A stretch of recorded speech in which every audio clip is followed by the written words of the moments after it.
നമസ്കാരം, വർത്തമാനത്തിലേക്ക് സ്വാഗതം.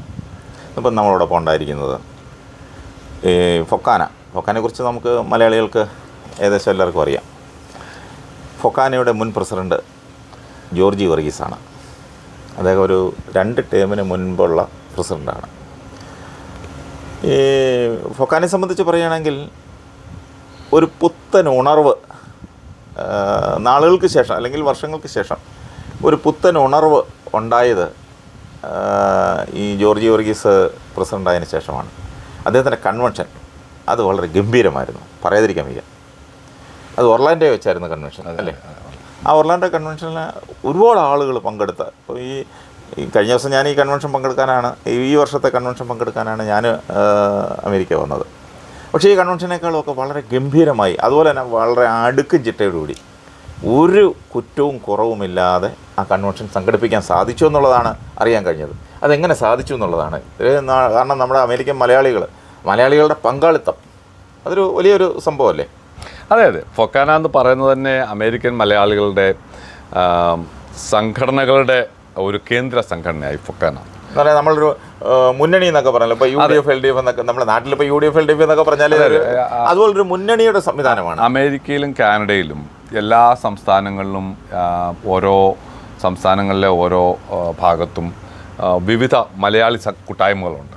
അത് കേരള സമാജങ്ങളെ അല്ലെങ്കിൽ പല പേരിൽ അറിയപ്പെടുന്ന സംഘടനകളുണ്ട്.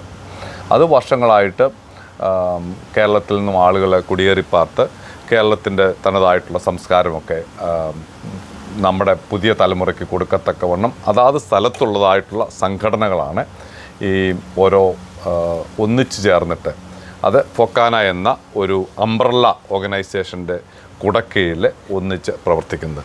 ഫൊക്കാന ഇപ്പം 40 വർഷമായിട്ട് അമേരിക്കയിൽ പ്രവർത്തിച്ചുകൊണ്ട്, അമേരിക്കയിലും കാനഡയിലും, അമേരിക്ക എന്ന് പറയുന്നത് തന്നെയല്ല ശരി, കാനഡയിലും 40 വർഷമായി. 20 കൺവെൻഷനുകൾ ഇപ്പം കഴിഞ്ഞു.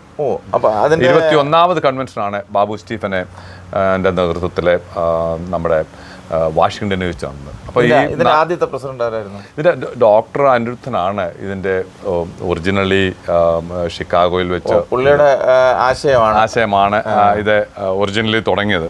അതിനുശേഷം ഇത് ഓരോ 2 വർഷം കൂടുമ്പോഴും അമേരിക്കയുടെ ഓരോ സ്ഥലത്ത് മിക്കവാറും നമ്മൾ ചെയ്യുന്നത് പ്രസിഡൻ്റ് ആയിരിക്കുന്ന സ്ഥലത്താണ് സാധാരണ കേസിൽ കൺവെൻഷൻ വെക്കാറുള്ളത്. അപ്പം അത് ഓരോ വർഷവും ഇത് വന്നിപ്പോൾ ഫൊക്കാന ആളുകൾക്കൊരു ഹരമായിട്ട് തന്നെ മാറി. കാരണം അതിൻ്റെ ഇലക്ഷനൊക്കെ, ഇപ്രാവശ്യത്തെ ഇലക്ഷനൊക്കെ കണ്ടല്ലോ.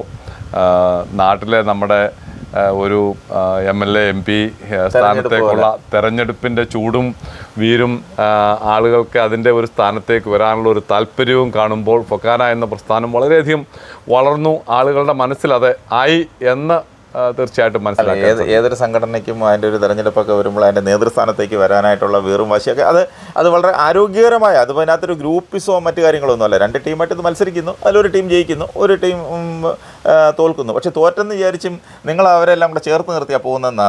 തീർച്ചയായും ഇപ്പോൾ എന്നാന്ന് ചോദിച്ചാൽ ഇവിടെ വന്നിട്ട് നമ്മളെ ഒരു വിദേശ രാജ്യത്ത് വന്നിട്ട് ഒരു പരിധിക്കപ്പുറം അന്യോന്യം ഫൈറ്റ് ചെയ്യുന്ന ഒരു കാര്യമല്ല അത്. നമ്മളെ ഒരു മത്സരിക്കുന്ന സമയത്ത് തീർച്ചയായിട്ടും അങ്ങോട്ടും ഇങ്ങോട്ടും നല്ല വേണമല്ലോ, എങ്കിലല്ലേ ഒരു മത്സരമാകത്തുള്ളൂ. കേരളത്തിലെ മത്സരം എന്ന് പറഞ്ഞാൽ അത് 2 രാഷ്ട്രീയ താല്പര്യങ്ങൾ വെച്ചുകൊണ്ടുള്ള മത്സരങ്ങളാണ്. ഇപ്പം UDF LDF എന്ന് പറഞ്ഞാൽ മാർക്സിസ്റ്റ് പാർട്ടിയോ കോൺഗ്രസോ അങ്ങനെയൊക്കെയുള്ള വലിയ വ്യത്യാസങ്ങളുണ്ട്. ഇവിടെ അങ്ങനെയുള്ള വ്യത്യാസങ്ങളില്ല. താൽക്കാലിക ആ ഇലക്ഷന് വേണ്ടിയുള്ള 2 ടീമുകളാകുന്നു. ആ ടീമുകളിലൊക്കെ അന്യോന്യം നല്ല ബന്ധമുള്ള ആളുകളുണ്ട്. അവരൊക്കെ പിന്നത്തെ ഇതെല്ലാം ഇലക്ഷൻ്റെ ഒക്കെ മറന്നിട്ട് ഒന്നിച്ച് പ്രവർത്തിക്കുന്ന ഒരു സാഹചര്യമാണ് കാണുന്നത്. ചെറിയ പൊട്ടലും ചീറ്റലുകളൊക്കെ ഉണ്ട്. തീർച്ചയായിട്ടും അതൊക്കെ രാഷ്ട്രീയമായി ഇവിടെ നമ്മുടെ ഓരോ താല്പര്യങ്ങളനുസരിച്ചുണ്ടാകും. വ്യക്തിപരമായ താല്പര്യങ്ങളുള്ളവരുണ്ട്. അതിൻ്റെ അനുസരിച്ച് ചില പ്രശ്നങ്ങളുണ്ട്. ഞങ്ങൾ നടത്താറുള്ള കൺവെൻഷനെ പറ്റി പറഞ്ഞല്ലോ. ഒർലാൻഡോ എന്ന് പറയുന്നത് ലോകത്തിൻ്റെ തന്നെ ഡിസ്നി വേൾഡും ഒക്കെ ഉള്ളതായിട്ടുള്ള സ്ഥലമാണ്. ലോകത്തിൻ്റെ തന്നെ ടൂറിസ്റ്റ് കേന്ദ്രമാണ്. അപ്പം അവിടെ വെച്ചാണ് 2 വർഷം മുമ്പ് 2020 കൺവെൻഷൻ നടത്താനായിട്ട് സാധിച്ചത്. ഡോക്ടർ ബാബു സ്റ്റീഫനെ അവിടെ വെച്ചാണ് അവിടുത്തെ തെരഞ്ഞെടുപ്പിലാണ് ജയിച്ചത്. അതിനുശേഷം ഇപ്പം അപ്പോൾ ഒർലാൻഡോ കൺവെൻഷൻ നല്ല അടിപൊളിയായിട്ട് ഫൊക്കാനയ്ക്ക് ഒരു പുതിയ ഉണർവ് നൽകിക്കൊണ്ട് തന്നെ നടത്താനായിട്ട് സാധ്യമായ ഒരു കൺവെൻഷനാണ്. പ്രത്യേകിച്ചും കോവിഡ് കഴിഞ്ഞുള്ള സമയത്ത് മൊത്തം അമേരിക്കൻ മലയാളികൾ ഒന്നിച്ച് സഹകരിക്കുകയും ഒന്നിച്ച് പ്രവർത്തിക്കുകയും ചെയ്യാനൊത്തും അത് ഒരു നല്ല ഒരു ഉണർവ് നൽകി വന്നതായിട്ടുള്ളൊരു കൺവെൻഷനായിരുന്നു. എന്നാൽ ഇപ്രാവശ്യം വാഷിങ്ടണിൽ വെച്ച് ഡോക്ടർ ബാബു സ്റ്റീഫൻ്റെ നേതൃത്വത്തിൽ കലാശാഹി അവരുടെ ടീം, ബിജു കൊട്ടാരക്കരായിരുന്നു ട്രഷറർ, ഡോക്ടർ കല സെക്രട്ടറി ആയിരുന്നു, ബാബു സ്റ്റീഫൻ പ്രസിഡൻറ്റും, അവരുടെ നേതൃത്വത്തിൽ നടത്തിയ കൺവെൻഷനെ വളരെ ഭംഗിയായിട്ട് നല്ല ടീമായിരുന്നു. ആടുക്കോടും ചിട്ടയോടും നല്ല അടിപൊളിയായിട്ട് കൺവെൻഷൻ നടത്തി. പ്ലസ് ഈ കഴിഞ്ഞ വർഷത്തെ ടീമിനെ വളരെയധികം അഭിനന്ദിക്കേണ്ടതായിട്ടുണ്ട്. കാരണം കേരളത്തിൽ ഓരോ പ്രശ്നങ്ങളുണ്ടായ സമയത്ത് ഇടപെടാനും അതിനൊക്കെ നല്ലവണ്ണം പണം നൽകാനും എനിക്ക് തോന്നുന്ന പിന്നെ അവിടെ ഒത്തിരി വീടുകൾ വെച്ച് കൊടുത്തു. അതുപോലെ തന്നെ മറ്റേ ഏറ്റവും അടുത്ത് പിന്നെ ഇവിടുത്തെ നമ്മുടെ കുവൈറ്റിൽ തീപിടുത്തം ഉണ്ടായപ്പോൾ ആ ഫ്ലാറ്റിന് തീപിടുത്തം ഉണ്ടായി, കുറേ പേര് മരിച്ചപ്പോൾ മലയാളികൾ മരിച്ചപ്പോൾ അവർക്കൊക്കെ സഹായം അവർക്ക് 23 കുടുംബങ്ങൾക്ക് കഴിഞ്ഞ വർഷത്തെ ഫൊക്കാനയുടെ നേതൃത്വത്തിൽ ഡോക്ടർ ബാബു സ്റ്റീഫനാണ് 2 ലക്ഷം രൂപ വെച്ച് കൊടുത്തത്. അങ്ങനെ ഒത്തിരി കാര്യങ്ങൾ, അതൊക്കെ അതിനകത്ത് ഒരു കാര്യങ്ങളായിരുന്നു. അത് എനിക്ക് തോന്നുന്നു ലോക കേരള സഭയിൽ നിങ്ങൾ സ്ഥിരമായിട്ട് നിങ്ങളുടെ പങ്കെടുക്കും. അതിൻ്റെ ലോക കേരള സഭയിലുള്ള സാന്നിധ്യവും കഴിഞ്ഞ വർഷങ്ങളിൽ വളരെ ഫൊക്കാനയ്ക്ക് നല്ല ഒരു റോൾ ഉണ്ടായിരുന്നു.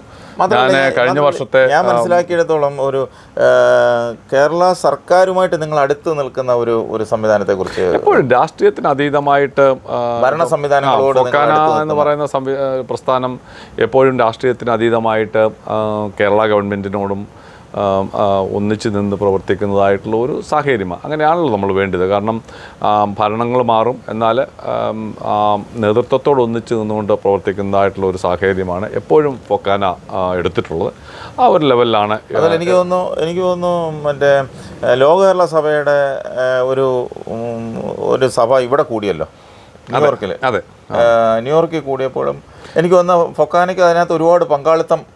തീർച്ചയായും അത് ന്യൂയോർക്കിലെ ടൈംസ് സ്ക്വയറിൽ വെച്ചാണ് ലോക കേരള സഭ 2023 കൂടിയത്. ആ സമയത്ത് ഫൊക്കാനയും ഡോക്ടർ ബാബു സ്റ്റീഫനും ഒക്കെ വളരെയധികം നേതൃത്വം നൽകി. ബാബു സ്റ്റീഫൻ അതിനകത്ത് എനിക്ക് നല്ല പങ്കാളിത്തം, നല്ലൊരു കോൺട്രിബ്യൂഷൻ നടത്തിയിട്ടുണ്ട്. ആ ലെവലിലെല്ലാം കഴിഞ്ഞ വർഷത്തെ ടീമിനെ അഭിനന്ദിക്കുന്നു. പുതിയ ടീം നമ്മുടെ ഡോക്ടർ സജിമോൻ ആൻ്റണിയുടെ നേതൃത്വത്തിലാണ് വന്നേക്കുന്നത്. അത് നല്ല ഒരു ഇലക്ഷനിൽ കൂടാണ് അവർ ജയിച്ചത്. നല്ല വശ്യേറിയ ഇലക്ഷനായിരുന്നു. ആ ഇലക്ഷൻ്റെ ചുമതല വഹിക്കാനുള്ള ഒരു ഭാഗ്യം കൂടി എനിക്കുണ്ടായി. നമ്മുടെ റിട്ടേണിംഗ് ഓഫീസർ പോലെ. അതെ, അതിൻ്റെ ഇവിടെ അത് ഇലക്ഷൻ കമ്മിറ്റി എന്നാണ് പറയുന്നത്. ഇൻഡിപെൻഡൻ്റ് ആയിട്ടുള്ള ആണ് ഞങ്ങൾ പ്രവർത്തിക്കുന്നത്. ഇലക്ഷൻ കമ്മിറ്റി ഇപ്രാവശ്യം ഇലക്ട്രോണിക് വോട്ടിങ്ങിൽ കൂടെ, കാരണം വലിയ ഒരു തെരഞ്ഞെടുപ്പായിരുന്നു. കാരണം ആദ്യമായിട്ടാണ് തോന്നുന്നു ഇലക്ട്രോണിക് വോട്ടിംഗ് ആദ്യമായിട്ടാണ്. കാരണം ഇവിടെ അത്രയും സംവിധാനങ്ങളില്ല. എനിക്കൊന്ന് പിന്നെ 500 പുറത്ത് വോട്ടർമാരില്ലായിരുന്നു. നമുക്ക് 700 പേരുണ്ടായിരുന്നു. 700 വോട്ടർമാർ. മനസ്സിലാക്കണം, 700 വോട്ടർമാർ. നമ്മുടെ അവിടുത്തെ നാട്ടിലേക്ക് ഒരു സൊസൈറ്റി തെരഞ്ഞെടുപ്പ് പോലും ഇതിലും താഴെയായിരിക്കും വോട്ടർമാർ. 700 പേരും 70 സംഘടനകളെ പ്രതിനിധീകരിക്കുന്നു. അതെ അതെ അതെ. അപ്പോൾ അമേരിക്കയിലും കാനഡയിലുമുള്ള വിവിധ സംഘടനകളെ പ്രതിനിധീകരിക്കുന്ന ആളുകളാണ്. അത് ഓർത്തോണം. ആ സംഘടനകളിൽ നിന്നും ആ 7 പേർക്കോ 8 പേർക്കോ 10 പേർക്കോ ഒക്കെ കയറി വരാനായിട്ട് അവിടെ ഇലക്ഷൻ കഴിഞ്ഞിട്ടാണ് പലരും കയറി വന്നേക്കുന്നത്. അല്ലാതെ ചുമ്മാതെ ഇപ്പം ഞാൻ ഫ്ലോറിഡയിലാണ്, അല്ലെങ്കിൽ ന്യൂയോർക്കിലെ, അല്ലെ കാനഡയിലെ, അല്ലെ ഹ്യൂസ്റ്റണിലെ, അല്ലെങ്കിൽ വാഷിങ്ടണിലെ അതാത് സ്ഥലത്തുനിന്ന് ഡെലിഗേറ്റായിട്ട് കയറി വരാൻ വളരെയധികം പ്രയത്നത്തിൽ കൂടി. ഇപ്പം ഞാൻ ഇലക്ഷൻ കമ്മിറ്റിയിൽ ഇരുന്നുകൊണ്ട് എനിക്കറിയാം അതിൻ്റെ ഓരോ സ്ഥലത്തെയും പ്രശ്നങ്ങളും അതിൻ്റെ ഫൈറ്റും ഒക്കെ നല്ലവണ്ണം അറിയാം. അങ്ങനെ കയറി വന്നതായിട്ടുള്ള 700 ഡെലിഗേറ്റ്സ് എന്നാണ് നമ്മൾ പറയപ്പെടുന്നത്, പ്രതിനിധികളെ.